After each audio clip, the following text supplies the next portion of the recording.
அது எப்படி திமிங்கலம் அப்படின்ற மாதிரி, அது எப்படி லவ் பண்ணுற டைம் வந்து எந்த விஷயம்லாம் வந்து நம்ம பார்ட்னருக்கு ரொம்ப பிடிக்குதோ, அது கல்யாணம் அப்படின்ற ஸ்டேஜுக்கு போகிறப்ப மட்டும் கொஞ்சம் இதை மட்டும் மாற்றிக்கோ ஏன் அப்படின்ற அந்த வேர்டு மட்டும் கான்ஸ்டண்ட்டாக இருக்குது. அதுக்கு பக்கத்தில் பார்த்தீங்கன்னா, எதெல்லாம் நமக்கு பிடிக்குதோ அதெல்லாம் மாற்றிக்கோ ஏன்.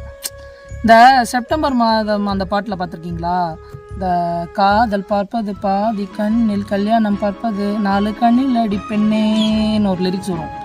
அது மாதிரி லவ் பண்ணுற டைமில் வந்து அது ஒருத்தருக்கு ஒருத்தர் ரொம்ப மனசார பிடிக்குது. கல்யாணம் அப்படின்னு போகிறப்ப வந்து பார்த்தீங்க அப்படின்னா, நம்ம பொது இடங்களில் நிறையா வந்து நம்ம பார்ட்னரை கூப்பிட்டு போக வேண்டியது இருக்கும். ஸோ அவங்க என்ன நினைப்பாங்க, இவங்க என்ன நினைப்பாங்க, இதை மாற்றிக்கோயே, இந்த அதை மாற்றிக்கோயே. அப்போ ஆக மொத்தம் பிடிச்ச மாதிரி வாழு. லவ் பண்ண டைம் நான் வந்து உன்னை எப்படி பார்த்து லவ் பண்ணணும், அதே மாதிரி தான் கல்யாண டைம்லேயும் நான் உன்னை பார்க்குறேன் அப்படின்ற மைண்ட் செட் ஏன் வரமாட்டேங்குது? அது தப்பு இல்லையா? அது பையனாக இருந்தாலும் சரி, பொண்ணாக இருந்தாலும் சரி. கமெண்ட்ஸில் ஒப்பீனியன் சொல்லுங்கள்.